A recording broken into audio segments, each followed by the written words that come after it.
ढनन घन घंटा बाजे, ढनन ढनन घन घंटा बाजे, खम्बेश्वर दाई दरबार माँ चली आवे आवे आवे चली आवे, होते भंडार हर गुरुवार माँ चली आवे आवे आवे चली आवे, होते भंडार हर गुरुवार माँ। ढनन ढनन घन घंटा बाजे,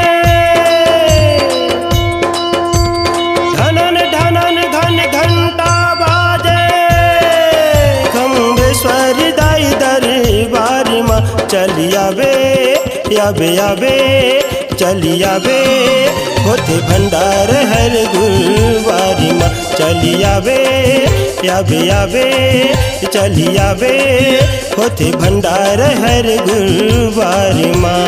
ढनन ढनन घन घंटा बाजे,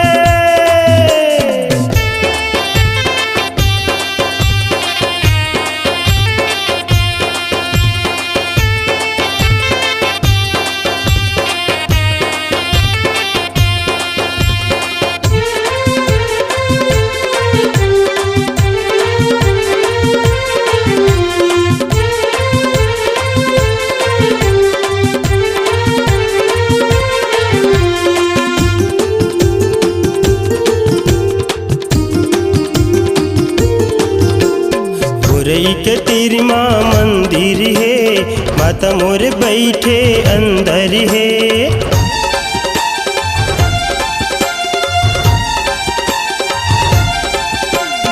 गोरई के तीर माँ मंदिर है, माता मोर बैठे अंदर है। कबरित होके नहा लो जी, फिर दर्शन कर आवो जी। माता भेजे है चिट्ठिया, बैठे है तोर इंतजार माँ। माता भेजे है चिट्ठिया, बैठे है तोर इंतजार माँ। पावे पावे दाई के मायाला पावे जी, ऐसन दाई जग मत कहाँ पावे जी। मैया बैठे है तोर इंतजार माँ, आवे आवे चली आवे आवे आवे, होते भंडार हर गुरुवार माँ चली आवे आवे आवे आवे आवे, होते भंडार हर गुरुवार माँ। ढनन ढनन घन घंटा बाजे,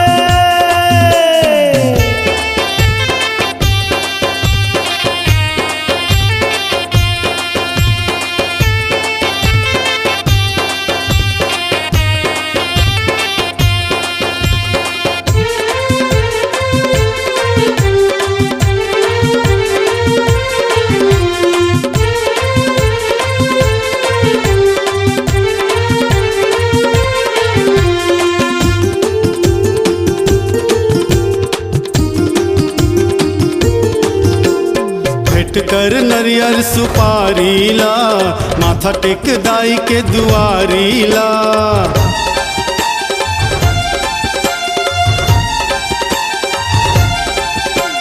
भेंट कर नरियर सुपारी ला, माथा टेक दाई के दुआरी ला। लाली ध्वजा चढ़ावो जी, खीर पूरी भोग लगावो जी। माता मोर परसन होथे, कारी चूरी लाली मंदार माँ। माता मोर परसन होथे, कारी चूरी लाली मंदार माँ। पाबे पाबे दाई के मायाला पाबे जी, ऐसे दाई जग मत कहाँ पाबे जी। परसन होथे दाई लाली फूल मंदार माँ, आबे आबे चले आबे आबे आबे, होते भंडारा हर गुरुवार माँ। आबे आबे चले आबे आबे आबे, होते भंडारा हर गुरुवार माँ। ढनन ढनन ढन घंटा बाजे,